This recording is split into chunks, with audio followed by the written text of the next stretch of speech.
Hello, everyone. So good to see you all.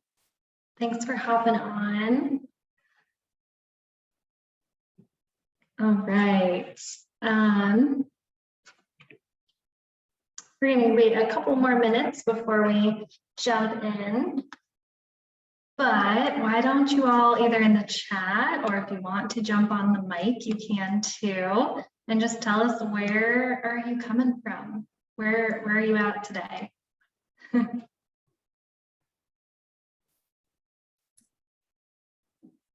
South Florida. Oh, hi, Mom. Hi, Lex. Jamie and Laura, this is my sweet mom. Hi, Mom. Hi. They're two of our online members.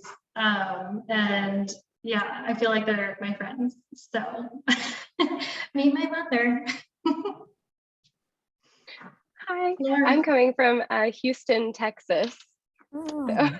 Right. Is it hot there right now? It's miserable. It's so humid that you're immediately sweating when you walk outside. I can relate. That Gulf Coast life. Yeah. Oh my gosh. I mean, it's hot here in Denver, but not humid, so I will take it. I'm gonna try opening this window shade 1 second. Okay, that's a little better. It's like this awkward time of day where the sun's coming in right at the awkward angle. So hopefully it's not too shadowy, but oh, hi Camille, welcome. All right, Laura's in Massachusetts, woo woo. Camille's coming to us from, are you in Tallahassee? Is that where you're at? Yes. Yay! All right. Sorry, guys, this shade is going to be a little bit awkward.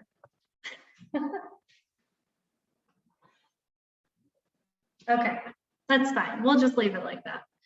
Well, thank you guys so much for coming. I'm so excited to kind of share some of my love of sleep with you. I've talked to a few of you about this many a time. So I promise you though, I've got new information, lots of good stuff we're going to chat about tonight. So let me go ahead and I'm going to pull up my screen so y'all can see it.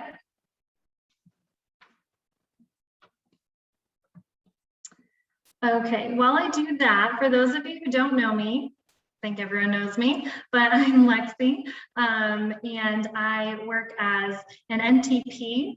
Oh, hi Holly, welcome.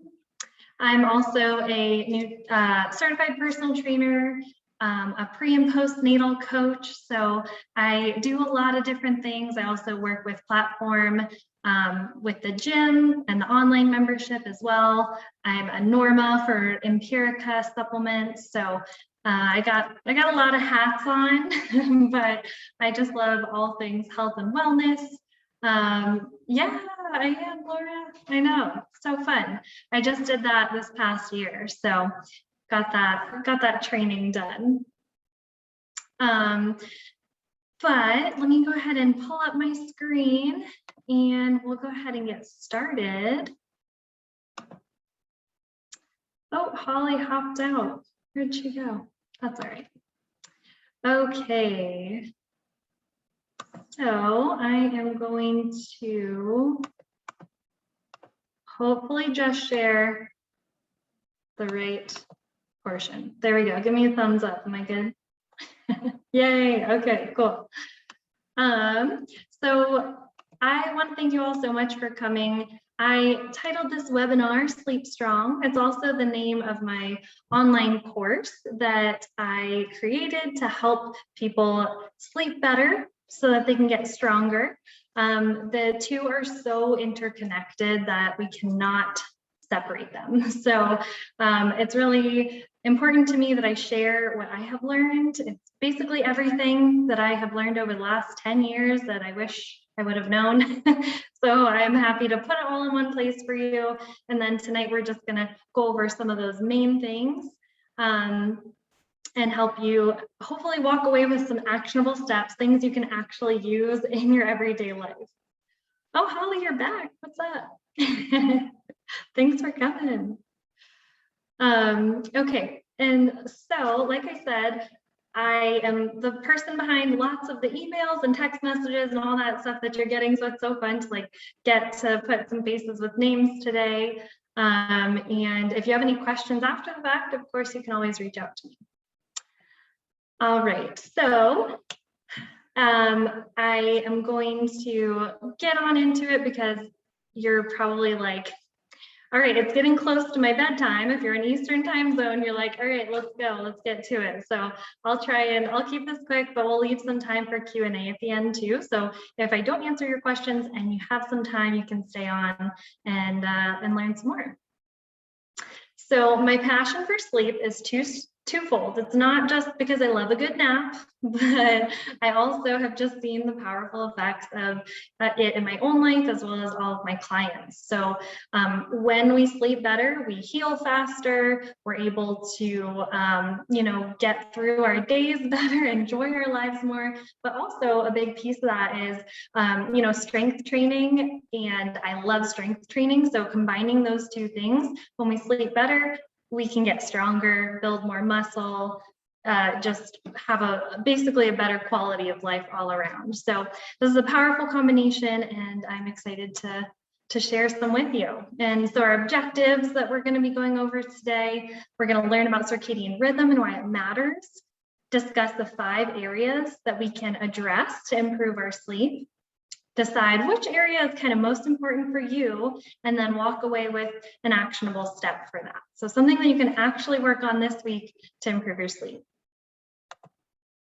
And just a little bit about me, I'm not going to go in depth on my background, but why sleep is so important to me. When I was in college, I slept a lot, and you might be like, oh, well, duh, all college kids do that.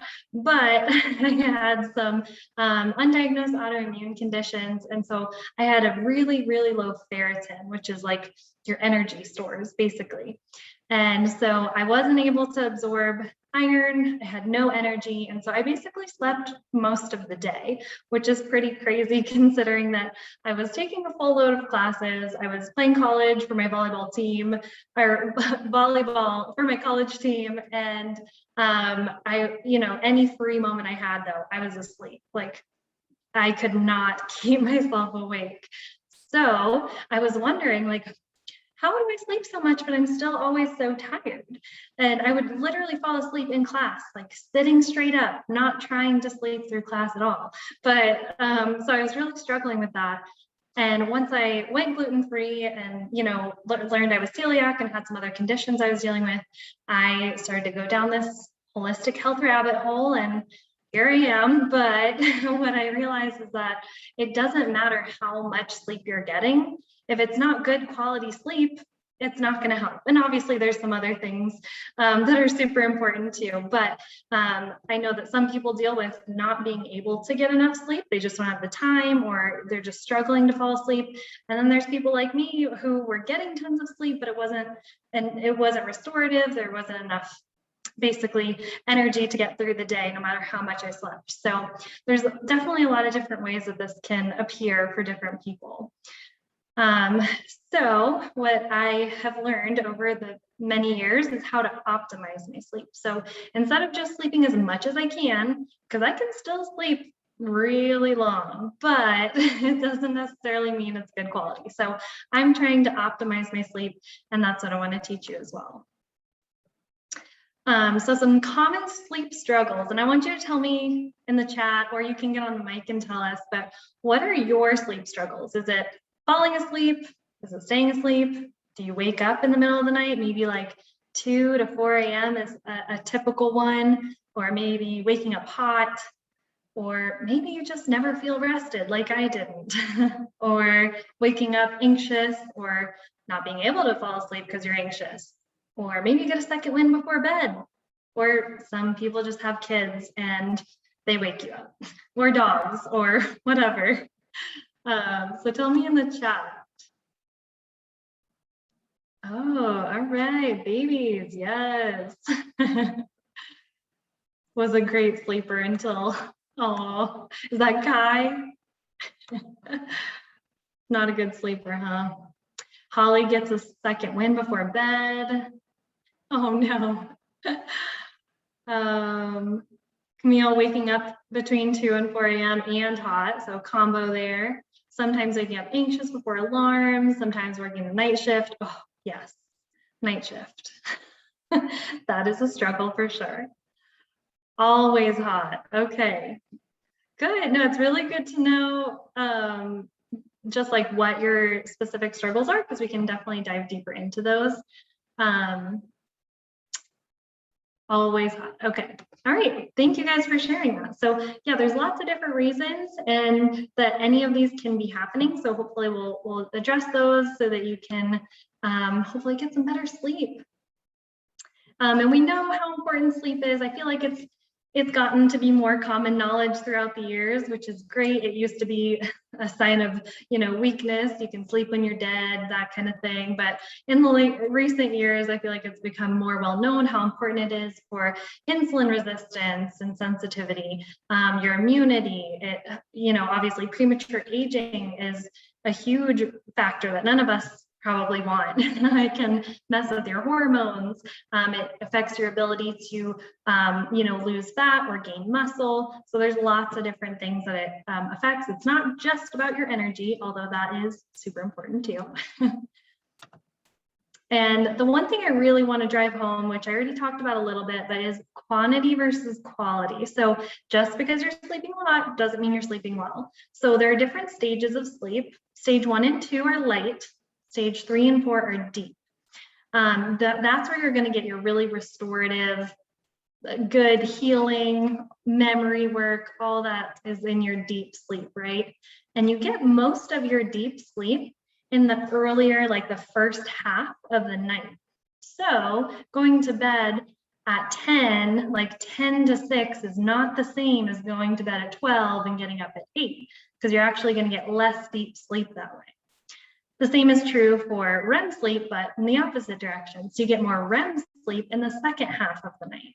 So if you are to wake up way earlier than usual, you're probably going to miss out on some of that REM sleep. And so the cool thing about REM sleep, and this was new to me when I learned it. I always thought that REM sleep was like my deep sleep. They were the same thing. But REM sleep is actually when your brain is the most active, even more active than during the day sometimes. So you're having these really vivid dreams. Your body is completely paralyzed, but your brain is super active. So it's super interesting. And so it's actually really easy to wake up because your brain is so active. So a lot of people will get woken up in the middle of that REM sleep, which is when, a lot of, again, memory and learning happens during REM sleep. So that's a super important time as well. But once you go through those stages, the cycle starts over. So they're about 90 minutes. They can vary for sure, but they're about 90-minute cycles. And you want to go through about 5 to 6 cycles a night, making sure you're getting that about 8 hours, right? More is not bad. My body really likes 9 hours. If I don't get 9 hours, I'm fine. I can totally go about my day. But I noticed that if I sleep 8 hours several nights in a row, then one night where I don't have to wake up early, I'll sleep 10 and a half. So it's like my body's trying to catch up. So you kind of just have to find that sweet spot. What's realistic for you in your life, but also what is your body like? And then, so like we were talking about earlier with quality, if you're getting this interrupted sleep, so say you get woken up in stage 2 or stage 3, then you're not going through the cycles efficiently. You have to start back over at stage 1 and get through that cycle. So you might not ever get to that deep restorative or that REM sleep if you keep getting interrupted. And you guys probably already know this, but there's tons of sleep trackers out there. If you're like interested in nerding out, I have a Whoop There's tons of options out there, but if you can start to track your sleep, that would be like a really good baseline to know where you're at now. And then it can, show you how much you've improved, which is always fun to see. All right, and so here's like the meat of what we're going to talk about, and I'm going to try and go quickly through this so we have plenty of time for Q&A, but we're going to talk about circadian rhythm, nutrition, supplements, stress, and movement. And like I said, I go through all of this super duper in depth in my course, but we're going to go kind of fly through just the most important things today. Okay, so circadian rhythm. That's probably a word that we've all heard before. And we're like, yeah, I know it has something to do with like the cycle of our day, but what does it actually mean? It's the internal processes that our bodies follow on a 24-hour cycle. There's actually genes and proteins in our bodies that show this rhythmic activity, and they're called body clocks. So the master clock is called the suprachiasmatic nucleus. Say that 5 times fast. But that is basically just the master clock that kind of synchronizes, or hopefully tries to synchronize all the others. So we also have these peripheral clocks in different areas of the body, like the liver, the pancreas, and the gut. So it's not just one clock. There's lots of things that are all working together, providing feedback to the master clock, and it basically runs all of our internal processes, which is pretty important. So things like diet, light, genetics, temperature, meal timing, stress, like so many different things affect our circadian rhythm. So that's why this is like the first thing I ever address with people is just like, let's just try and regulate our circadian rhythm because it is going to dictate basically all that happens in your body. So things like sleep, appetite, hormones, body temperature, blood pressure, all of these are regulated by your circadian rhythm. And when it's disrupted, you can imagine it causes a lot of issues, not just sleep related, but any of these things on this list or more would be affected when your circadian rhythm is disrupted. So as you can see in this lovely chart here, this is actually by the Paleo Mom. It shows us what a proper circadian rhythm would look like.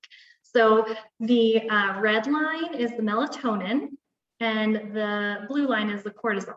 So cortisol is our waking hormone. So it's gonna rise in the morning. It should be at its highest.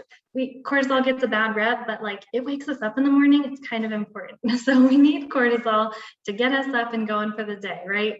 Then it should start to dip throughout the day. Sometimes we might get a little bump right here in that afternoon, especially with some dysregulation.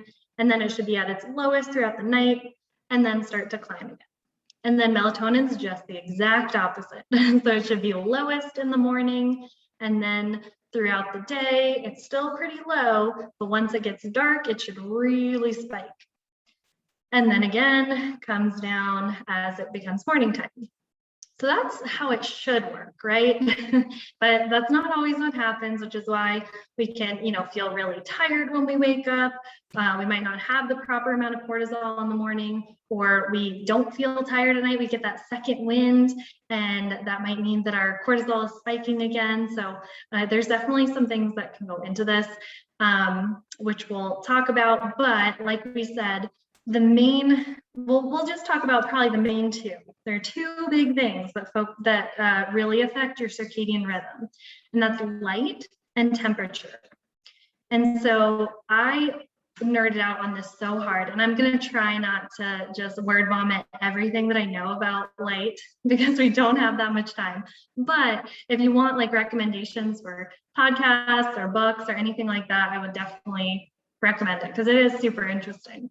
So let's just kind of do a brief overview of light first. So the two main things that are most important with light are getting enough sunshine and monitoring or just managing your blue light exposure. So sunshine, getting it in the morning is going to set your body's clock. There are specific rays in the sunshine that tell your body, hey, it's time to be a human, like wake up. And that sets your cortisol pulse for the day. So then as we go throughout our day, and probably most of us are on screens most of the day, then we want to be wearing blue blockers, but not necessarily like full blue blockers, just ones that block about 30% of the rays. And I can totally recommend some good ones to you as well, because we want some blue light, but we don't want all of it. We also want to make sure we're getting outside in the sunshine throughout the day. So blue blockers when we're on screens, like a lot, not if you're just, here and there, but if you're working, definitely get some partial blue blockers, get outside, at least twice a day, even if it's only 5 to 10 minutes, it's totally fine. Another thing you can do is watch the sunset. And just like the sunrise, the sunset has particular rays that tell your body, okay, it's time to calm down now. And it can actually protect you from blue light that you'll see later in the day. So really interesting research on that. But yeah, so that would be my main things is watch the sunrise, get outside whenever you can, monitor your blue light exposure during the day, watch the sunset. And then obviously at the end of the day, we don't want to be on screens until we go to bed. That's going to stop our melatonin production. So we definitely don't want to do that.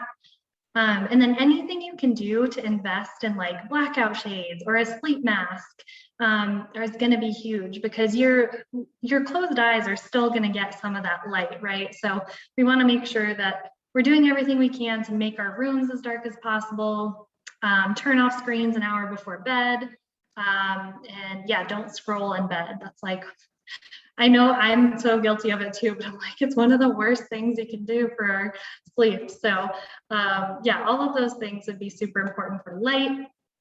And then for temperature, your body's natural rhythm is to go down throughout the day. So, well, not throughout the day, but at a certain point, I think it's like 3 p.m. is when your body starts to kind of cool down.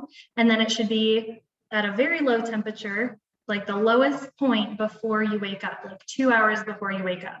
So your whole time you're sleeping, your body should be pretty cool. So turning the temperature down, turning on pads, getting a mattress cooling pad. There's these things called helix pillows, which are like designed to be breathable to keep you cooler. And then something that you might not think of would be like a hot shower, a bath, or a sauna session, because even though it's making you feel hot, it's telling your body like, hey, we need to cool down. So it can actually speed up the internal process. Okay, and then last thing on this circadian rhythm piece, which I just talked way too long, I'm so sorry. But routine is king. Your body loves routine. I'm sure Laura can probably tell us that her kids, they love routine. Maybe they don't love it, but maybe you love it for them, right? Bedtime is like, they need that structure. And so do we as adults. So here's just some examples of things that you can do. Obviously, come up with your own, whatever works for you. But that's just something that is super overlooked. So creating some sort of routine is going to be hugely important, and telling your body like, hey, we do this every day at this time, I'm going to go to bed soon. And it really does create that association. Okay, now for nutrition, I know probably everyone here is very well versed in nutrition, so I'm not going to go super in depth. In my course I do, but here we'll just kind of go over the basics. Eating enough food. Under eating is one of the biggest reasons that I see women struggling with sleep. So just eat enough. Very simple. Drinking water with electrolytes. So if you have to get up to pee throughout the night, it might be because you're not absorbing the water that you're drinking before bed. So getting some electrolytes like sea salt or lemon or any electrolyte supplements would be great. Balancing your blood sugar. So waking up between that 2 and 4 a.m. can be a sign that our blood sugar is crashing, which spikes our cortisol and wakes us up. And then reducing or eliminating inflammatory foods. This can be anything that is inflammatory to you, right? So anything like gluten, dairy, soy, vegetable oils, alcohol, caffeine, all those things can be inflammatory. And it's pretty easy to overthink it, but just keep it simple. Like all you need is a protein, a fat, a carb, some veggies, throw some spices on it, and you got a meal, right? So try not to overcomplicate it, keep it simple, so that you don't stress yourself out, because stress is not helpful for sleep. Okay, and then carbs and fat. Don't be afraid of either of them. I know there's some people in the high carb camp, some people in the low carb camp. Do whatever works for you, but don't be afraid of them, especially at dinner time. So as long as we're eating, like whole foods based carbs, get them at dinner time, because they actually help produce serotonin, which helps produce melatonin. So yeah, don't be afraid of carbs. Fats are also super important. There was actually some research that showed that omega-3s, taking an omega-3 supplement, helped with quality of sleep. So omega-3 supplements are great, or if you just eat a lot of fish and seafood and all that, awesome. And then protein, we're not going to go super deep again, but just knowing that tryptophan is an essential amino acid that's found in protein, and tryptophan is a precursor for serotonin, which serotonin is a precursor for melatonin. So super important to get plenty of protein for lots of reasons, sleep being one of them for sure. Okay, and so don't yell at me if you're like, oh, coffee, no, I could never, because I'm a coffee snob too. So like, I'm not trying to tell anyone to stop drinking coffee, but the main gist of it would be start early and end early. Don't just like chug 12 cups of coffee early and call it a day, but like have a cup of coffee early in the day and then try and swap to like herbal teas or, some other caffeine-free option in the afternoon. Okay, supplements. Again, I'm not going to go super duper deep on these just because there's tons of other information out there, but I'll give you kind of the basics and then you can run with the research. So magnesium improves your sleep efficiency and your melatonin function. It reduces cortisol and it reduces waking at night. I love TriMag. I'm actually going to give you guys like a link to a supplement bundle that has all the supplements that I recommend. But TriMag is great because it has a very particular type of magnesium called threonate, which is the only one that crosses the blood-brain barrier. So it's super effective for sleep.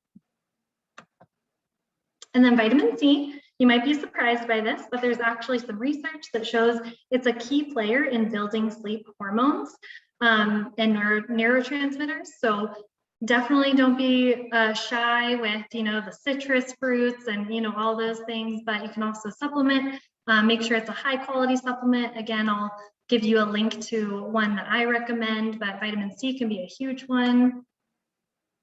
D3 and K2. So you probably have heard of vitamin D for your, skin, getting that from the sunshine, but it's also really important for creating hormones and neurotransmitters. It reduces sleep disturbances and it increases your sleep time. So this is going to help with your circadian rhythm overall. So super helpful for many things, but that's why I always include it when I'm talking specifically about sleep. Most people are deficient in it, and it does need to be paired with K2. So having those two together is super important.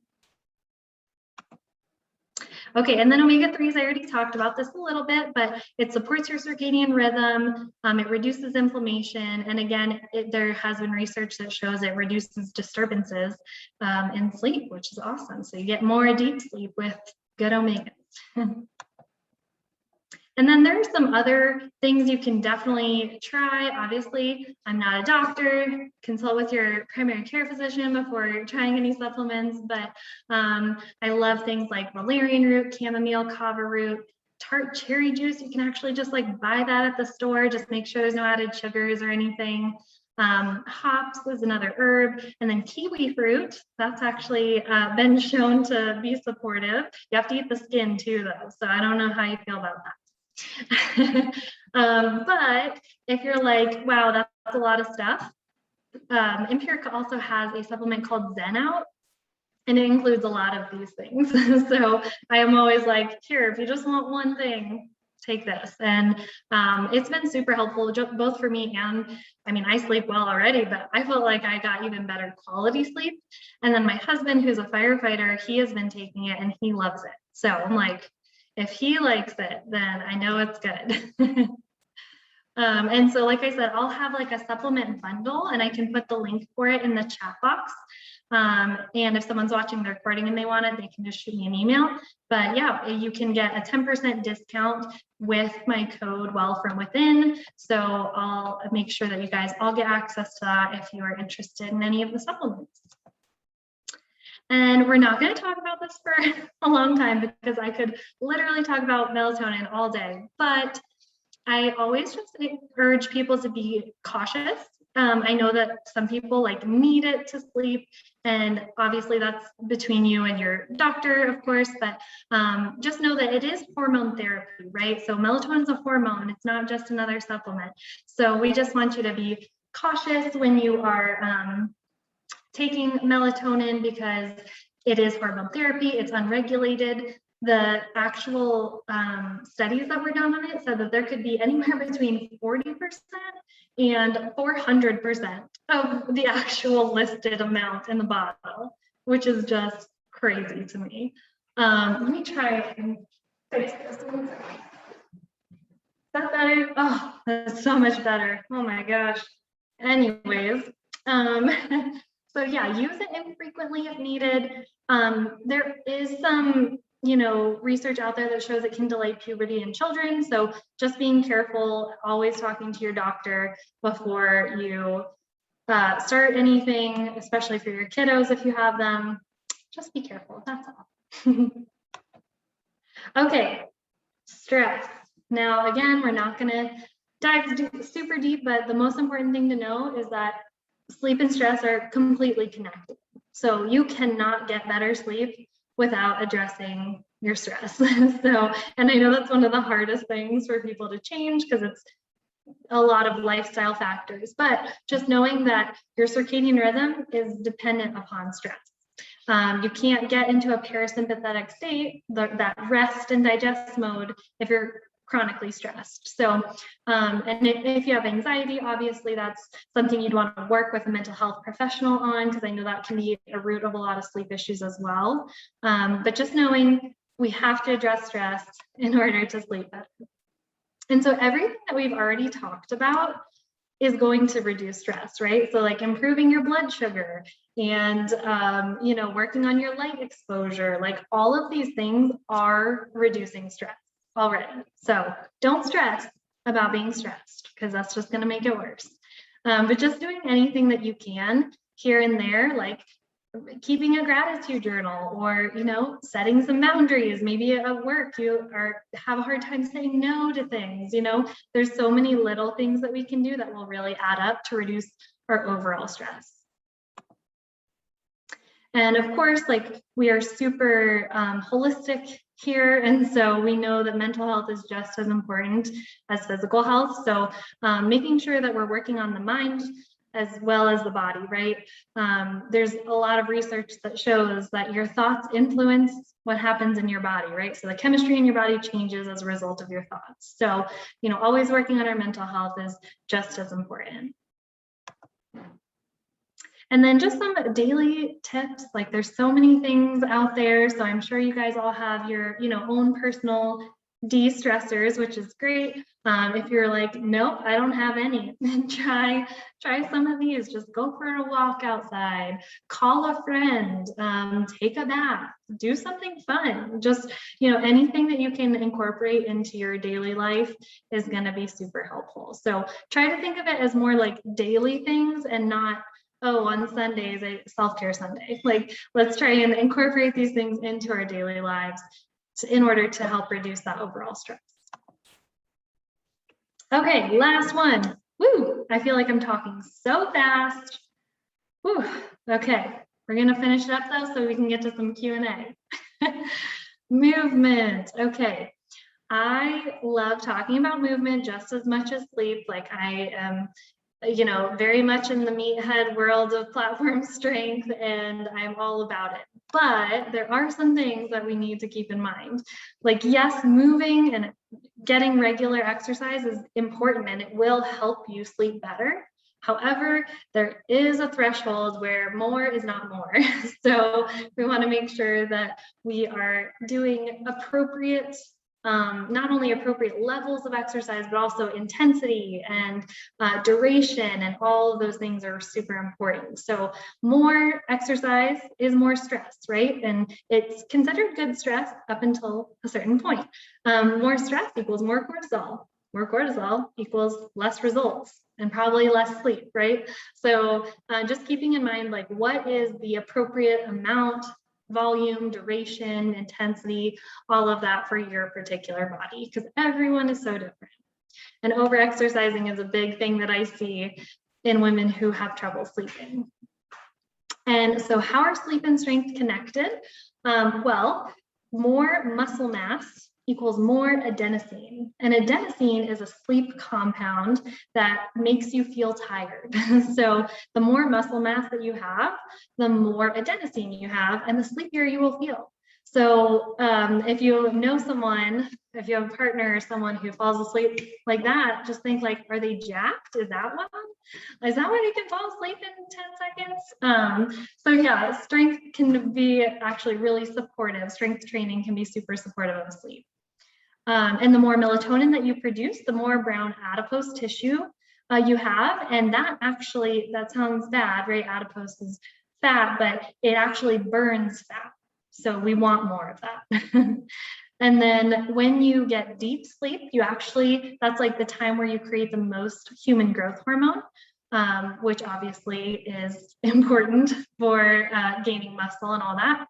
And there's actually a study that was done, and people who slept 5.5 hours had 60% less muscle mass than those who slept 8.5 hours, which is crazy. So there's a huge connection between those two. And so if you want to get strong, we got to sleep too. And then, of course, getting outside while you move is like a double whammy, right? Because you're like, I have to get sunshine in, and I need to do some gentle movement. Why don't I go outside and go for a walk, or do yard work, or play with your kids outside, ride bikes? There's so many different things you can do outside that's like a 2-for-1, especially if you're a busy mom or just working a lot or anything like that. And then as far as workout timing goes, this is actually really interesting. There was some research done, and it does definitely point to the fact that a morning or afternoon session is best. Not that you can't exercise at night. Like, if that's the only time, I totally get it. Do what you need to do. However, it does raise your cortisol. So if you're going to exercise at night, you definitely want it to be like a low intensity. We don't want to do some HIIT training at 7 p.m. and get that second wind. I actually talked to someone today who was telling me that. They're like, yeah, right after I work out, I can't go to sleep. I'm like, well, that makes sense. So we kind of talked through that, but I know that, people only have so much time. So just try and plan your workouts accordingly, and do some low intensity if it's in the evening. Woo, okay. So there's a summary of what we discussed today. We know that circadian rhythm is affected most by light and temperature. So those are two main things we want to focus on. Nutrition and supplementation can be super helpful in improving our sleep. We know we have to reduce our stress if we want to sleep better, and appropriate levels of movement is also beneficial for sleep. So that was like a whirlwind tour of the basics of sleep. So what I want you guys to think about is, before we go to Q&A, I want you to think of one action step. So thinking about, like, which one of those things do you need to focus on most? If you could just pick one. And then I want you to pick or choose which action step you're going to take. And it doesn't have to be one of these, but I gave some there in case you need some ideas. So are you going to work on your light exposure, balancing blood sugar, working on your caffeine intake, going to bed earlier? Maybe stress is the issue, or you realize you're working out high intensity late at night, or maybe you want to try a new supplement. And of course, you're going to talk to your doctor first. But go ahead and either jump on the mic. I would love to hear from you if you want to tell us on the mic, or you can tell us in the chat. What is one action step that you want to work on? Hot shower and bath before bed. Yes. Kiwi is my favorite. Yes. Meditation, light exposure, balancing blood sugar, stress management, get to bed earlier. Awesome. All right. Anyone else want to share on the mic? You want to tell us what's your one action step? Stress management with daily meditations or breath work. Yes, love it. I need to do that too. Full disclosure. All right, awesome. Okay, so now I know that was so much information. Like I said, I am more than happy to stay and do question and answer. Does anyone have any questions? It could be about your situation in particular or just something I talked about. You're like, oh, that was interesting. I'd like to know more. Let me know. I had a quick question. Yeah. I was so intrigued when you talked about like the different stages of sleep. Like I had no idea. And I was just kind of curious, when does our dreaming most occur? Is that the deep sleep or REM sleep? Like what can you tell me a little bit about that? Yeah, definitely the REM sleep. So that's when you're going to get those really vivid dreams. And it's probably how they feel so real. It's because we're like almost awake. That's like that stage where we could wake up like super easily. So it's super interesting to think about. And remind me later, Jamie, I'll send you a podcast on dreams. It was fascinating. Yes, please. I will take any dream podcast. Okay, yeah. I'll shoot Please you a remind text. me if I forget. Great question. Anyone I also else? had another Yeah. question too. Sorry. What Okay. about how do you feel about naps? Because like I know there are some days where I'm just like I cannot, like it just depending on work, which is really why stress management is my goal. Because I feel like if I implement those breathwork and meditation, like I'll feel better stress wise. But Yeah. sometimes I'm just like, man, I need a nap.